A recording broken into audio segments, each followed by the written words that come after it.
How's it going, everybody? We've got power rankings for the August 2019 MLB season. I'm gonna be honest with you guys. I just placed every team in their tiers and talked for about an hour, and then I realized I didn't have OBS open and I was talking to nobody. So that's unfortunate. But here are all my tiers. We'll just go up each team down the line one by one. Why I put every team, why I put each team in what spot. Houston I put in the first overall spot. Record-wise, they're about the same as LA and New York, but I think on paper, with the addition of Zach Greinke at the trade deadline, on paper, I think they probably have, if not the best rotation in baseball, easily top three. Probably the best lineup top to bottom in baseball. Guys like, top five of Altuve, Springer, Bregman, Correa, Brantley, and also Yuli Gurriel. Like, just all six of those guys have been raking. So, they're probably the best lineup in baseball. And you combine best, maybe not the best, but a very good, back three of their bullpen in Roberto Osuna, Ryan Presley, and Will Harris. It's a really great team. They just really don't have any holes. I think overall, they're just a team without any clear, obvious weaknesses. They're the only team, I think, without any obvious weaknesses. I wouldn't say the World Series favorite in the sense that they have a tougher route than the Dodgers to the World Series, but they are an excellent team for sure. No doubt about it. Move on to the Dodgers at second. The Dodgers have had the best rotation in baseball this season by a good amount. Buehler, Ryu, Kershaw at the top of the rotation is just absolutely nasty. And you need back up Kenta Maeda and rookies like Dustin May, Tony Gonsolin. Rich Hill has been injured, but when he wasn't injured, he was great. The rotation has been dirty all season. So they have a great lineup too. It's not exceptional, but it's very good. You have guys like Alex Verdugo, Will Smith, rookies that have been really making an impact, and just combine that with veterans. Justin Turner, Cody Bellinger isn't a veteran, but he's been probably the second best player in baseball, third best probably in baseball behind Trout and Yelich. Hitting kind of a slump recently, but he's just been out of this world before that slump. So the Dodgers have a great lineup, great rotation. Biggest weakness is probably the bullpen, but it's not a terrible bullpen. Joe Kelly's been one of the best relievers in baseball in the last couple months after a terrible start.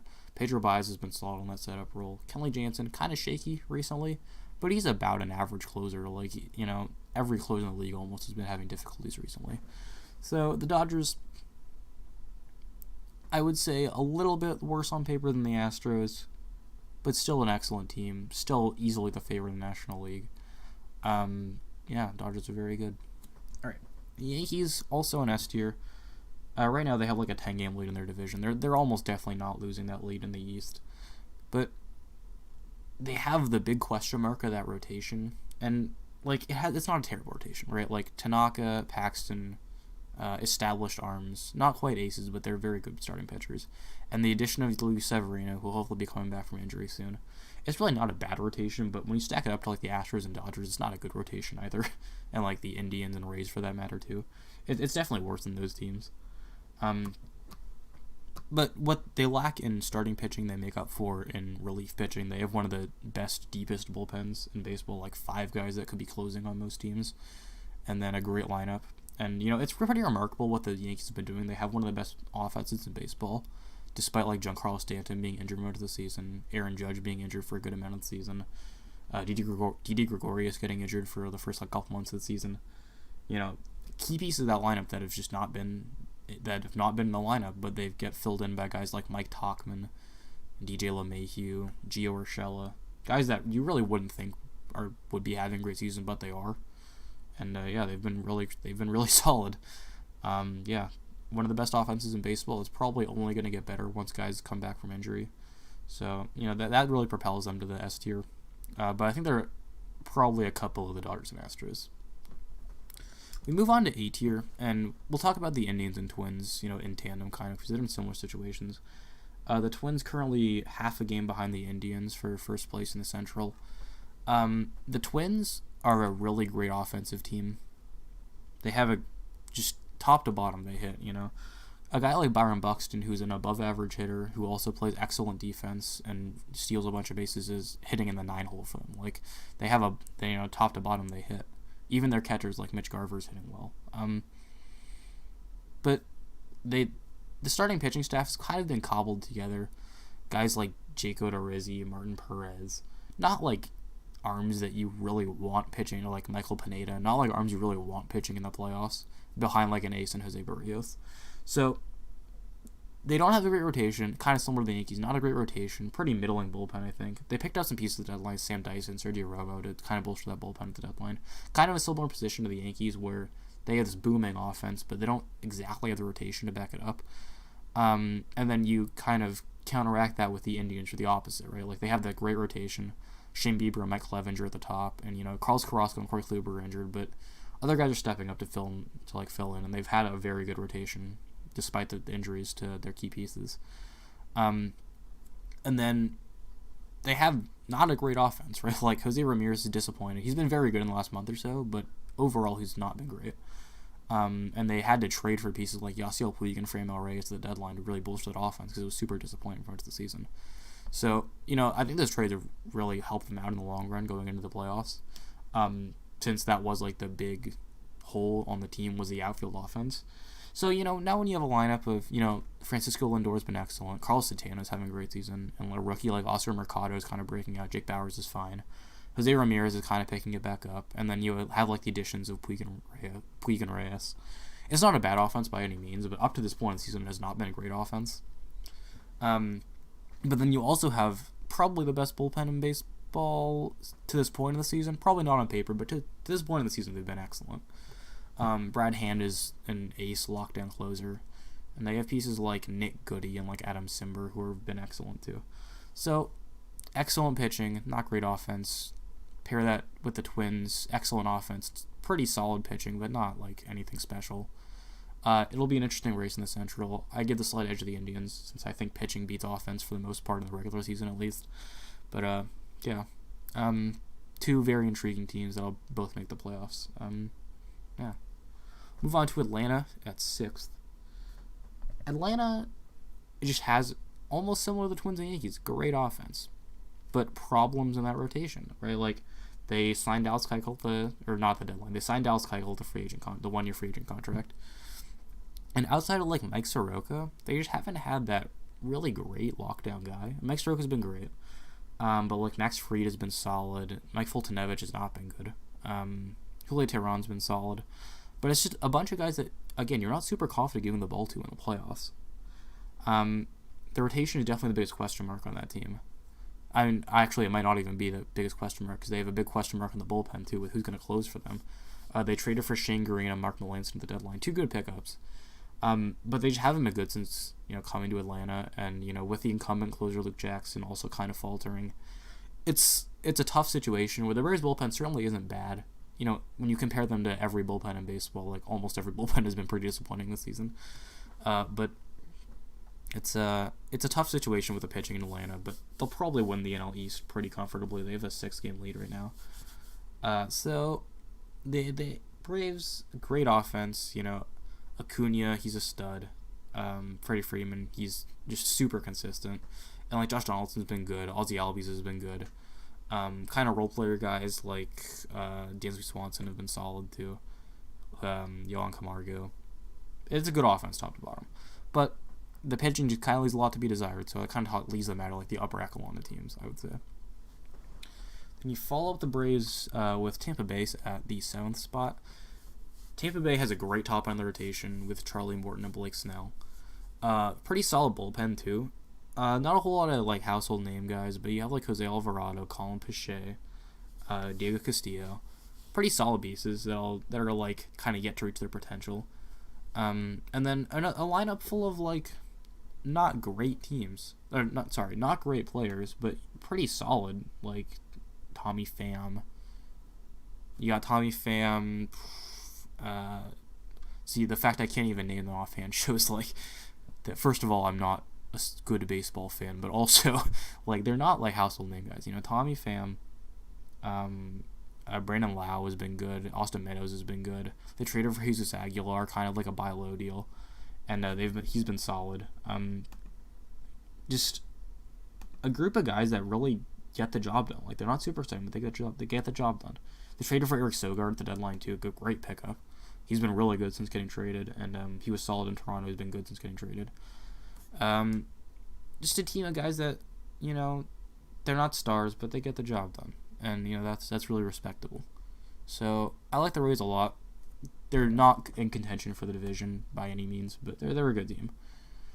Chicago, kind of a disappointing team overall, but the fact that also the Brewers and Cardinals have also been disappointing. They're in first place in the division. If I had to pick one team to win the Central, gun to my head, it would probably be the Cubs. Good lineup: Rizzo, Bryant, Baez, Contreras. Ian Happ's been good since getting called up. Nick Castellanos has been good since getting traded for. Starting pitching staff is also pretty solid. Cole Hamels has been pretty good. John Lester kind of regressing, but he's getting old. It's pretty expected. Jose Quintana has been solid as of late too. It's a good rotation. It doesn't stack up to like the top rotations with like the Dodgers and Astros, but it's a good rotation. The bullpen kind of leaves a lot to be desired, but so does every other team. Like they have pretty solid pieces. Pedro Strope's been okay. He's been a little disappointing, but he's been fine. They signed Craig Kimbrell. He's been pretty disappointing, but he's Craig Kimbrell. Figure it out. I definitely would pick the Cubs to win the Central, but anything can happen. I think they're the best team on paper in that division, though. Moving on to B tier, we have Oakland. Oakland, pretty similar team to the Rays. Not household names, and not like particularly great at anything, but they're pretty solid at everything, and they get the job done. They play good baseball. Matt Chapman's a stud. Marcus Semion's having like a really underrated season. Matt Olson's good. Chris Davis has been pretty disappointing, but he's Chris Davis. He'll probably figure it out.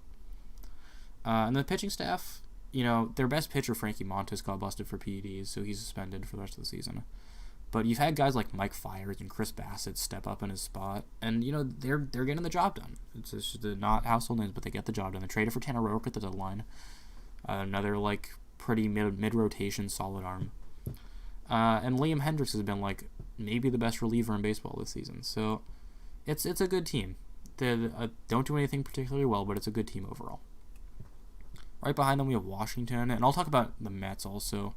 Another tandem of pretty similar teams. The Nationals started the season pretty disappointingly. They were like 10 games under 500 at one point.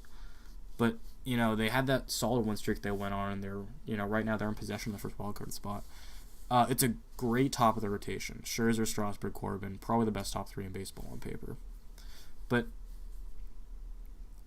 the bullpen is just such a stain on the team because they have a good lineup. Rendon and Soto are beasts. Trey Turner's solid.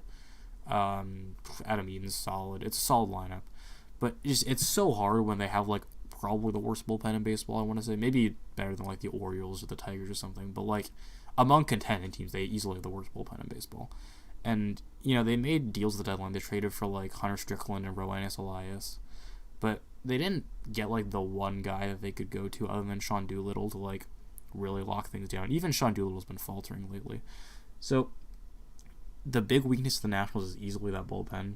And, you can say the same for the Mets, too. Like, the Mets have been playing great baseball recently. The lineup has really, like, turned it on. They kicked it into high gear. And, Alonso and McNeil have been good all season. But guys like J.D. Davis and Michael Conforto have really turned it on recently, and they comprise a really good lineup. The rotation is great too. I would like to say for the record that I did not hate the Marcus Stroman trade, and I said so in my trade deadline video. And he's been good since coming to New York. He makes up probably the best top four overall in baseball, with DeGrom, Syndergaard, Wheeler, and Stroman. And it's a great rotation. But again, that bullpen just leaves a lot to be desired. Edwin Diaz has been super disappointing.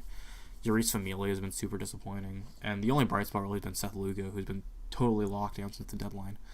But it's hard to imagine either of these teams, if they do make the playoffs, and both teams have a pretty solid chance of making the playoffs, I would say. The Mets are currently they're currently one game behind the second wildcard spot.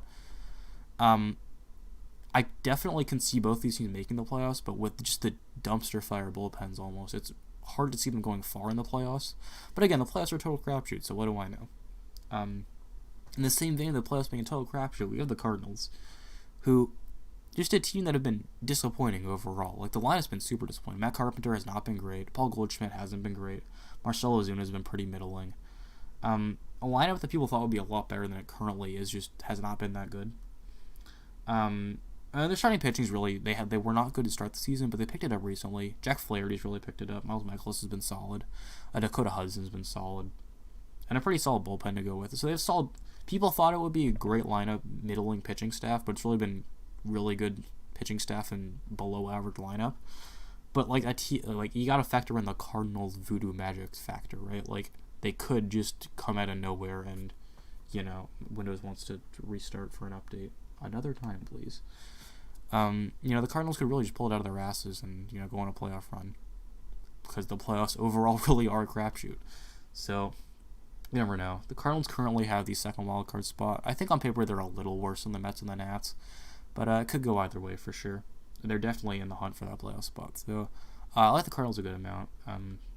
But the lineup just leaves something to be desired. And it starts with I would say it starts with Paul Goldschmidt, right? Like, he's been pretty good since the All-Star break, but like it starts with him. He needs to really turn into like Paul Goldschmidt of old to really kick that lineup into high gear, and that'd do a lot for that team. Move on to the Red Sox now.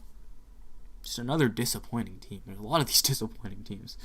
The Red Sox have had like an excellent lineup. Like, their offense has been among the best in baseball, but starting pitching has just left so much to be desired. Chris Sale, pretty solid peripherals. He's striking out a bunch of guys, but when you go down to the results, it's not great. He has like a 4-something ERA. And then the rest of the rotation hasn't been much better. David Price has been fine. Outside of that, Rick Porcello has been bad. Eduardo Rodriguez has been pretty disappointing. They traded for Andrew Cashner to start for them, but he's been terrible since coming over from Baltimore. The bullpen, it's been fine, but really, they don't have an established closer. And, like, the good arms they have, like Matt Barnes and Brandon Workman, they've kind of had to, like, work them into the ground just because they don't have, like, good established guys. So, the Red Sox, the pitching is really where it's left to be desired. And right now, they're 7 games back of a wild card. Like, that's a lot. With 40 games to play, like, 7 games is a ton. So, it's hard to see them going in, like, making the playoffs, but at the same time, the team on paper is so good. Like, they could just rattle off 10 wins in a row and get back into it. So, I can't count them out, but I would say it's pretty unlikely they're making the playoffs at this stage of the season. Alright. The Milwaukee Brewers. Another case of just kind of a disappointing team. Like, their rotation, it's been, like, fine, Like, what's his name? I always forget the fucking dude with the glasses name, but oh god, sorry, I'll come back to the rotation. But Ulysses Chacin, pretty disappointing season overall. God, I can't believe I forgot his name. I have to look it up now. Zach Davies. All right, thank you. God, Zach Davies started off great to start the season, but he's kind of cooled off since then. And you have guys like Brandon Woodruff's been great. I shouldn't discount him, but like Gio Gonzalez has been fine. Zach Davies has been pretty middling since the first month of the season. And, like, Freddie Peralta has been pretty disappointing. He's supposed to have a breakout season this season. The rotation just leaves a lot to be desired, especially for a playoff contender. And then the bullpen is supposed to be great, and Josh Hader's been great. But Corey Knebel's been injured all season. Jeremy Jeffress, who was, like, the third piece of that great bullpen trio they had last year, has been pretty disappointing this season. The bullpen hasn't been great. The lineup also hasn't been great. When you take away Christian Yelich, and I mean Christian Yelich just accounts for so much of this team's offense. When you take him away, he's not been a great lineup. Yasmani Grandal was great before the break, and he's been pretty bad since. Mike Moustakas has been fine, but not great. The Brewers, so much of that team relies on Christian Yelich that, like, he's injured right now, but if he goes down, if he's out with an injury or he starts slumping, like, it's kind of over for the team. Keston Hiura has also been great too. Shouldn't discount him. But yeah, the Brewers kind of disappointing this season. They're far from out of the race. They're half a game back of the second wild card right now, so they're definitely not out of it. But out of all the teams like in contention for a playoff spot, I'd say the Brewers are probably the weakest on paper. We'll move on to C tier. Cincinnati traded for Trevor Bauer, had to give up Taylor Trammell and Yasiel Puig. With Trevor Bauer and Luis Castillo, they have a great top two in the rotation. But, they also have, Alex Wood and Anthony DeSclafani, but it's a good rotation, and that's been, the bright spot of the team. People thought it would be the other way around. People thought it would be a good lineup and not a great pitching staff, but it's been the other way around overall. Cincinnati, they just don't have the pieces in the lineup, and they're too far out of it right now. And it's hard to think that 5 games back is too far out of it, but 5 games back is they have to leapfrog, 6 other teams to get a wild card spot, which is kind of ridiculous. So, yeah, tough for Cincinnati. They've been playing pretty solid baseball since the first month or so of the season, but it's not a great start to the season. And, on paper, the lineup just isn't that great. They traded away Yasiel Puig, and Joey Votto's getting old. But yeah, I'm not super confident in the Reds. I would say they're about an average team. Yeah, that's fair. I'd say that's fair. They're about average. Speaking of about average, the Diamondbacks are kind of the definition of average.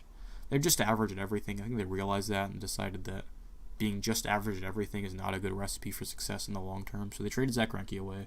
Pretty solid return for Zach Greinke. Few almost top 100 level prospects. I would say it's definitely the right move trading Greinke while his value was at its peak. They offload the most of the contract. The Diamondbacks are just okay at everything. They actually have like a great run differential. But, the bullpen's blown a lot of games. Even though it's not a terrible, terrible bullpen, they've blown a lot of games. The pitching staff minus Zach Greinke is not that good. Zach Greinke was kind of carrying that pitching staff. They have Robbie Ray, who's pretty good. They have, did they trade away Zach Cobley? I forget. Maybe DFA'd him. I don't think he's on the team anymore. But, outside of Ray and Greinke, who's no longer on the team, it's not a great pitching staff. The lineup, they have Eduardo Escobar, David Peralta, Ketel Marte is having a breakout season. He's been great. But outside of those three guys, it's not a great lineup either. It's just they're a very mediocre team on the whole. I have to go to the bathroom. I'll be right back. All right, I'm back. Let's talk about Philadelphia. The Phillies, another disappointing team. And, the crux of that disappointment has been most of their offseason acquisitions have been underperforming or just gotten injured. Andrew McCutchen's out for the season. He was kind of the catalyst of that offense before he got injured. But Bryce Harper, he's been solid, but not what they need Bryce Harper to be. JT Realmuto, he's been great on defense, better on defense than people thought he would be, but also regressed on offense. Gene Segura's been fine, but not really great. Gene Segura's always been kind of an overrated player in my opinion. He doesn't take walks, he doesn't have power, but it's just a lot of the offseason acquisitions didn't go their way, at least this season so far. And the pitching staff's been regressing. Zach Eflin started the season fine, but he's been bad since. Nick Pavetta's been bad. Jake Arrieta's been bad. And Aaron Nola had a slump at the middle part of the season, but he's been pretty solid overall. But he's been the best pitcher on the staff, but he hasn't been like Aaron Nola. It's just a disappointing team. It just doesn't feel like anybody on the team is playing up to their potential. It might be a coaching staff issue. It might be a work ethic issue. It might be a clubhouse issue. But it just feels like everybody on the team is underperforming almost, which is not a recipe for success. I still think they're a good team on paper, and definitely not out of it by any means. They're 2 games out of a wild card spot, but they just feel defeated almost. It almost feels like I'm writing them off. I don't think. Okay, I think actually they're probably the top of the seed here. But they just, something about them just feels off almost. I don't know. It's a strange feeling I have, but I just have a strange feeling they're just out of it for some reason, even though they definitely aren't record-wise. They're a good team on paper. They're underperforming though. Something just feels off.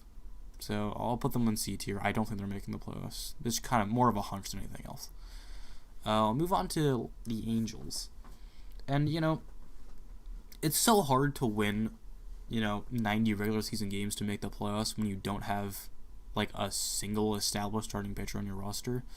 And their best pitcher was Tyler Skaggs, who is dead. He cannot pitch anymore because he's dead. So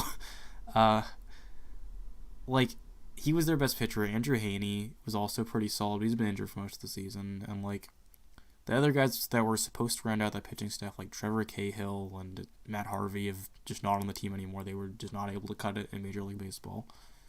It's so hard to win a game when you don't have starting pitching. Their bullpen has been a little below average, I think, but they have some solid pieces in Hansel Robles and Ty Buttrey.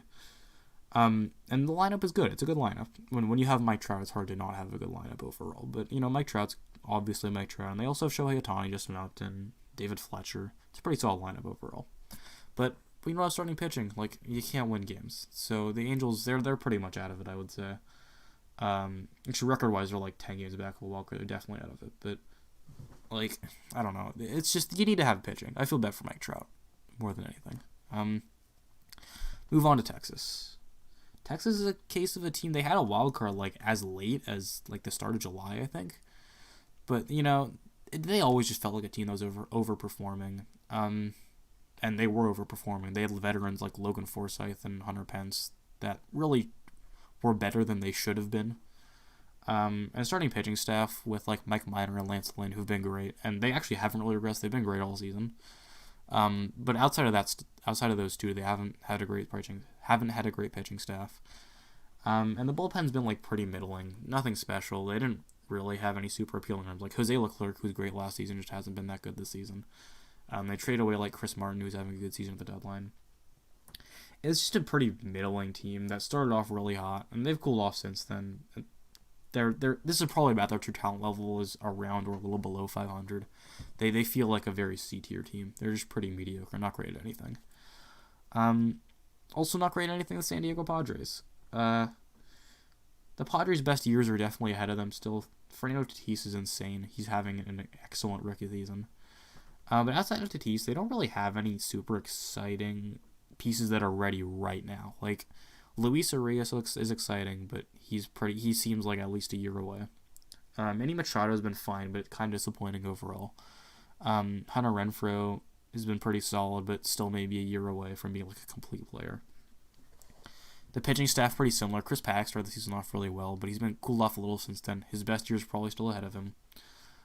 Same with like Joey LaCasey and Kyle Quantrill. It's a team that it feels like they're all about a year away. I think they will contend next season, but this is not on the cards this season, and the record reflects it. They're fourth in the division right now. It's pretty. I wouldn't say disappointing for the Padres since I don't think they expected to compete this season, but you would have hoped it was better for them. At least they were. I think I put them like C+ tier in my last tier list, but they just haven't had a very good month of July and August, so I'll put them in the bottom of C tier for now. Not a great team, but exciting pieces to look forward to. All right, starting off D tier, we had the Giants. The Giants would probably be at the bottom of D tier if it wasn't for that great win streak they had. And the win streak, I won't say it was all luck, but it was like mostly luck. Like they were playing very good baseball during that streak, but that wasn't their true talent level. And I think it comes back to like the veterans on their team, like Buster Posey, Brandon Crawford, or Brandon Belt are all, I wouldn't say like washed up, but they have all not been good this season. Buster Posey's been fine actually, just because he's a good defensive catcher, but he hasn't hit at all. Same with Brandon Crawford, same with Brandon Belt, really. So, like, when you have those three guys who are pretty entrenched in the lineup, they're not getting benched, but they don't hit. It's pretty hard to get anything going on offense, and their offense overall is just not good. They don't have a good lineup top to bottom at all. Alex Dickerson's been very good, and they traded for like Scooter Gennett at the deadline, but like it's not a good offense. The starting pitching staff is a little below average, I would say. Madison Bumgarner's been fine. He's not been Madison Bumgarner. He probably never will be Madison Bumgarner of old again, but he's been okay. Outside of that, it hasn't been a great staff. The real strength of the team was their bullpen. But they traded away Sam Dyson, who's having a great season. They traded away Mark Melancon, who's having a solid season too. So, overall, the Giants, the strength of the team, they had a great bullpen that they traded pieces away. And, the big win streak, the big hot streak they had is over, and they've been kind of middling since then. So I would say I would say they're not deserving anything higher than the top of D tier.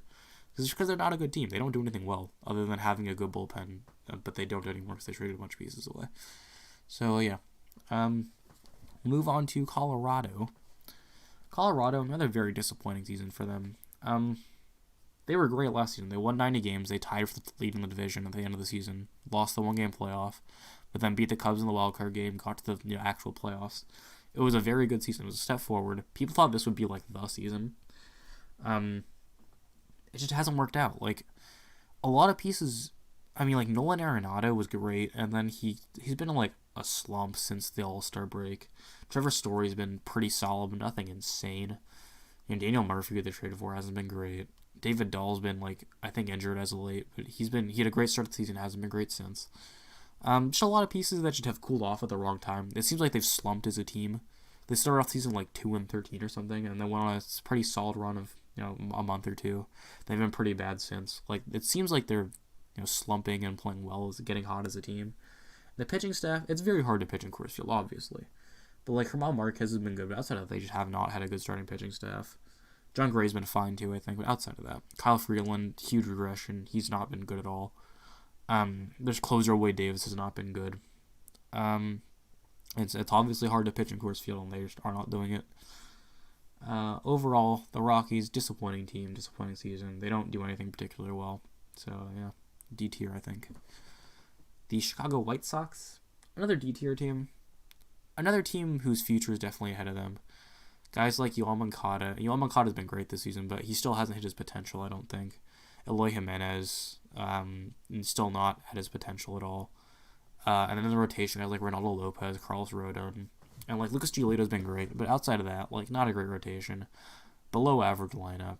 It's just not an exciting team. Like James McCann is having a good season behind the plate, but like it's not an exciting lineup outside of like Moncada, Jimenez, and to an extent McCann. Jose Abreu has been pretty bad this season. Yeah, they just don't have the pieces really. I think they have like an okay bullpen, but with like Alex Colomé and Aaron Bummer, but yeah, not a super exciting team. I think they'll, if not compete, be at least like 500 next season, but that's next season and not this season. So, their best years are ahead of them for sure. In a similar boat probably is the Blue Jays. I mean, obviously you have like Bo Bichette and Vlad Jr. and Kevon Biggio. It's an exciting young position player core. Danny Jansen you could throw in there too. But this season hasn't worked out. Like they have that exciting core, it just hasn't been that good this season. Like, Bo Bichette's been excellent since being called up. Like he's having like a historically good debut. But like Vlad Jr., he's been solid, but not like what people expected him to be. Overall the offense in Toronto is not good. Starting pitching staff is not great either. It's just not an exciting team. And you have like Ken Giles at the back end of that bullpen. They probably could have traded for pieces, but they didn't. And they just don't do anything particularly well. I mean, they're not like a terrible team, but they just don't do anything well. Yeah. All right. Pittsburgh. Pittsburgh has been something like, it's like 4-22 since the All-Star break, something ridiculously terrible like that. The strength of the team going into the season was supposed to be the rotation, but the rotations have been injured and not that good. Like Jameson Tyon's been injured for most of the season. Joe Musgrove has had like solid stretches, but really not been great overall. Trevor Williams hasn't been that good this season. The lineup, outside of like Josh Bell, who had a great first half, and like Brian Reynolds, who's having like a breakout type season, it just hasn't been a good lineup. Guys like Francisco Cervelli kind of washed up. Corey Dickerson they traded away. It's not a good lineup overall. The Pirates, I mean, obviously their true talent level is not, going 4-24 every month, but, they're definitely a below average team, I would say, like easily below average, and I think this losing streak has really, like, exposed all the holes that the team has, and, they're not good. They're not a good team. Alright, moving on to the really not good teams.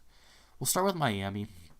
I put Miami at the top of F tier just because I like their pitching staff going forward. Pablo Lopez, Sandy Alcantara, Jordan Yamamoto, Caleb Smith. It's a pretty exciting young rotation. All the pieces young under team control for a while, and they have good potential. But the offense is pretty anemic. Outside of like Brian Anderson, like Miguel Rojas, nobody on the team hits really. And like Garrett Cooper, I think is okay too. But like the team just does not hit, and when you combine that with the fact that they're in like a huge pitcher's park, they don't score runs, and you just score runs to win baseball games. So yeah, I don't think the Marlins. Obviously they're probably gonna lose 100 games this season again. But the pitching staff at least offers something to look forward to. Like they have a watchable pitching staff that will probably only get better in the coming seasons. I think the worst years of the rebuild are probably behind the Marlins. I think they'll slowly start to get better in the next few seasons. But yeah, obviously this season they're not competing and they're not good. Kansas City, they have exciting pieces in the lineup. Jorge Soler, Whit Merrifield, Hunter Dozier, all having good seasons. But like the pitching staff is just not good at all. Like, who do they even have in the starting pitching staff that's like exciting? They have like Brad Keller, who is like unexciting ground ball pitcher who's like, he's fine, he gets the job done, he's like a mid-rotation starter on most teams, but he's not exciting, and he's like old too for a guy under team control. So yeah, the Royals pitching staff is just not good at all, and the lineup isn't good either, but at least they have pieces that like could be good in future Royals teams. The Royals are not good. They maybe won't lose 100 games, but they don't look good. Seattle, another team. Seattle, if you factor out like their super hot start, has probably been the worst team in baseball since that start. Like, their offense is actually pretty solid, but they traded away pieces like Edwin Encarnacion and Jay Bruce, so they're not that solid anymore. Tim Beckham got busted for PEDs. A lot of the pieces that really powered that good offense at the start of the season are not on the team anymore. And their pitching staff has been terrible. Like, Marco Gonzalez has been okay. Yusei Kikuchi's been pretty disappointing. He was like their big free agent acquisition in the offseason. Guys like Wade LeBlanc have been bad. And their bullpen, guys like Hunter Strickland have been okay. Rowanus Elias was okay, but they both got traded away. They just don't have a good pitching staff, bullpen or starters. And, their decent to above average lineup can't make up for the fact that the team just does not pitch at all and gives up way too many runs, and also has a terrible defense, which does not do anything to help the terrible pitching. The Mariners are not good. The Orioles also not good. Nobody expected the Orioles to be good. They're just about as bad as most people expected them to be. But at least they have, things going on, They have, Jonathan Villar, who's pretty solid. They have, Trey Mancini. He's a good hitter. Anthony Santander is an exciting young piece. And then the pitching staff, John Means, all-star level season. His rookie year, it's been a good rookie year for him. The Orioles are obviously not good. They don't hit, they don't pitch, they don't have a good bullpen. But, again, I would say the worst day of the rebuild are probably behind them. Next year, they probably won't be competitive, but they also probably won't lose 100 games, I would say. They're at least showing glimpses of what they can be in the future. So the Orioles, second worst team in baseball, not quite as bad as the Tigers. And the Tigers really just do nothing well. I think they don't have a single person on their team with an OPS plus over 100. They at least have a Matt Boyd and Spencer Turnbull in that rotation, who are at least sort of exciting young pieces. But basically everybody else they traded away. They traded away Shane Green. They traded away Nick Castellanos. Yeah, they just are not good at anything. The Tigers are not good at anything, and a pretty common thread throughout all these after teams is they are not good at anything. So the Tigers on pace for, I don't think, the worst season in team history. It's that 2004 team I think was really even worse than this somehow. But they're 35-80 right now, which is pretty abysmal. They're probably gonna end up with the top draft pick next season. The Tigers are not good at all. And that's gonna do it, I think. I'm pretty happy with these placements overall. So we have Houston, LA, and New York in S tier. If we had to do playoff predictions, I would probably say Houston wins Central, the AL Central, Cleveland wins the AL. Oh, I can't talk, sorry. Houston wins the AL West, Cleveland wins the AL Central, New York wins the AL East with Minnesota and Tampa Bay getting the wild cards. And then in the NL, the Dodgers win the West, the Braves win the East, the Cubs win the Central with two of the Nats, Mets, Cardinals, and Brewers. I don't really know, and maybe even the Phillies are in that mix too. Two of them in the wild card. If gun to my head, I had to pick two, probably the Nats and the Mets. But that's what we're gonna say. I'm sure my predictions will be obsolete by 2 weeks from now. But thanks for watching. If you stuck out this long, have a good one. From Brigham. And he smashes it deep down the right field line, headed toward the pole, and it's out of here! Michael Conforto deep into the Coca-Cola corner. He ties up the game.